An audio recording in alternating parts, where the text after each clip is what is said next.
Samsung S21FE এই স্মার্টফোনটির বেশ জনপ্রিয়তার পরে সবাই অধীর আগ্রহে বসেছিল যে কবে স্যামসাং গ্যালাক্সি S22FE লঞ্চ হবে। কিন্তু স্যামসাং এক বছর গ্যাপ দিয়ে এবছর নিয়ে আসলো স্যামসাং গ্যালাক্সি S23FE।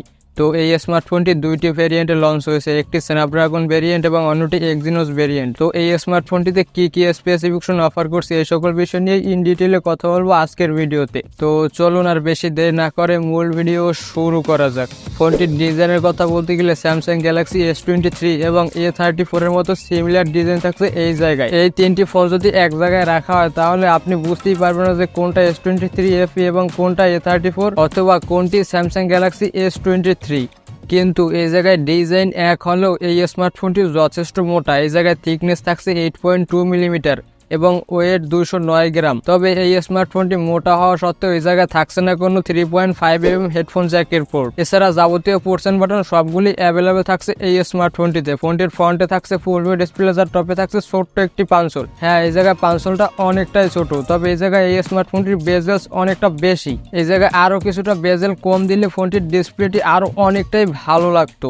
যাই হোক, ফোনটিতে ডিসপ্লে হিসেবে থাকছে 6.4 ইঞ্চের একটি 120 হার্জের ডায়নামিক 2x অ্যামোলেড ডিসপ্লে, যার রেজলিউশন ফুল এইচডি প্লাস অর্থাৎ 1080x2340 পিক্সেল এবং পিপিআই হিসেবে থাকছে 403 পিপিআই। তো যেহেতু এর একটি ডায়নামিক 2x অ্যামোলেড ডিসপ্লে সেহেতু এর কালার ও কন্ট্রাস্ট অনেকটাই পাঞ্চি পাওয়া যাবে। কন্টেন্ট ওয়াচিং একদম রিয়েল এক্সপিরিয়েন্স পাওয়া যাবে এই ডিসপ্লেটি থেকে। এছাড়া এই ডিসপ্লেটিকে প্রোটেকশন করছে কর্নিং গরিলা গ্লাস 5। ফোনটির ব্যাক প্যানেলও থাকছে কর্নিং গরিলা গ্লাস 5 এর প্রোটেকশন। আর এই ডিসপ্লেটির ফিচার্সের কথা বলতে গেলে এই জায়গায় থাকছে HDR10+ এর সাপোর্ট এবং 1450 নিটসের পিক ব্রাইটনেস, যার ফলে আউটডোরে তেমন কোনো প্যারাই খেতে হবে না এই ডিসপ্লেটির ব্রাইটনেস নিয়ে। ফোনটির ব্যাক প্যানেলে ব্যবহার করা হয়েছে ট্রিপল ক্যামেরা সেটআপ, যার মেইন সেন্সর হিসেবে থাকছে 50 মেগাপিক্সেলের ক্যামেরা, 8 মেগাপিক্সেলের একটি আলট্রাওয়াইড সেন্সর এবং 12 মেগাপিক্সেলের একটি টেলিফটো জুম লেন্স। তো এই স্মার্টফোনটির মেইন ক্যামেরার রেজাল্টের কথা বলতে গেলে মারাত্মক লেভেলের ফটোগ্রাফি করা যাবে এই স্মার্টফোনটির ক্যামেরা দিয়ে। আর আপনারা তো নিশ্চয়ই জানেন স্যামসাং S21FE এই স্মার্টফোনটির ক্যামেরা পারফরমেন্স অনেকটাই ভালো ছিল। তো তারই ধারাবাহিকতা এই জায়গায় আরও অনেকটাই ভালো পারফরমেন্স দিবে ক্যামেরা সেগমেন্টে। তো যারা কিনা একদম মোবাইল দিয়ে প্রফেশনাল লেভেলের ফটোগ্রাফি করতে চান তাদের জন্য one of the best phone হবে এই স্মার্টফোনটি। এছাড়া এই স্মার্টফোনটির টেলিফটো জুম লেন্সটি দিয়ে সর্বোচ্চ 3x অপটিক্যাল জুম করে ছবি তোলা যাবে। ফোনটির মেইন ক্যামেরা দিয়ে সর্বোচ্চ ভিডিও রেকর্ড করা যাবে 8K 24 FPS এ। তবে আপনি যদি এই জায়গায় 1080p ভিডিও রেকর্ড করেন তাহলে সর্বোচ্চ 240 FPS পর্যন্ত পাবেন। ফোনটির ফ্রন্টে থাকছে 10 মেগাপিক্সেলের একটি সেলফি ক্যামেরা, আর এই জায়গায় সেলফি ক্যামেরায় অনেকটাই ভালো রেজাল্ট দিয়েছে।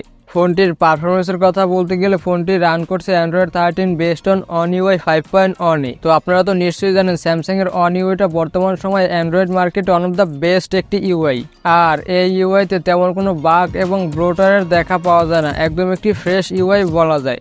তো ফোনটি থাকছে দুইটি ভেরিয়েন্টে, একটি হচ্ছে এক্সিনোস ভেরিয়েন্ট এবং অন্যটি স্ন্যাপড্রাগন ভেরিয়েন্ট। তো এক্সিনোস ভেরিয়েন্টের চিপসেট হিসেবে থাকছে Exynos 2200, যেটা কিনা 4 ন্যানোমিটার ফ্যাব্রিকেশনে তৈরি করা অক্টা-কোর প্রসেসর। আর যেটা স্ন্যাপড্রাগন ভেরিয়েন্টে এসেছে সেটাতে প্রসেসর হিসেবে থাকছে Qualcomm Snapdragon 8 Gen 1, যেটা কিনা 4 ন্যানোমিটার ফ্যাব্রিকেশনে তৈরি করা অক্টা-কোর প্রসেসর। তো এই জায়গায় পারফরমেন্সের কথা বলতে গেলে আপনারা তো নিশ্চয়ই জানেন স্ন্যাপড্রাগন প্রসেসর পারফরমেন্স কিছুটা বেশি দেয়। তো এই জায়গায় সেম পারফরমেন্সই পাওয়া গেছে। এই জায়গায় স্ন্যাপড্রাগন ভেরিয়েন্টে অনেকটা বেশি পারফরমেন্স পাওয়া যাবে, তবে এক্সিনোস ভেরিয়েন্টটাও যে একদম ফেলে দিবেন তাও না, দুটোতেই বেশ ভালোই পারফরমেন্স পাওয়া যাবে। তো আপনার যদি একদম পারফরমেন্সই মেইন ফোকাস থাকে তাহলে অবশ্যই স্ন্যাপড্রাগন ভেরিয়েন্টটি নেবেন। ফোনটি থাকছে দুইটি ভেরিয়েন্টে, 8GB RAM 128GB স্টোরেজ এবং অন্যটি 8GB RAM 256GB স্টোরেজ। আর এই স্মার্টফোনটির বেস ভেরিয়েন্ট অর্থাৎ 8GB RAM এবং 128GB স্টোরেজ এই ভেরিয়েন্টটি বাংলাদেশ মার্কেটে পাওয়া যাচ্ছে অ্যারাউন্ড 60,000 টাকার আশেপাশে, কিন্তু এটা আনঅফিসিয়াল দাম। ফোনটি যথেষ্ট মোটা হওয়া সত্ত্বেও ফোনটিতে ব্যবহার করা হয়েছে 4500 mAh একটি ব্যাটারি। তো এই জায়গায় চাইলে 5000 mAh ব্যাটারি দিতে পারতো স্যামসাং।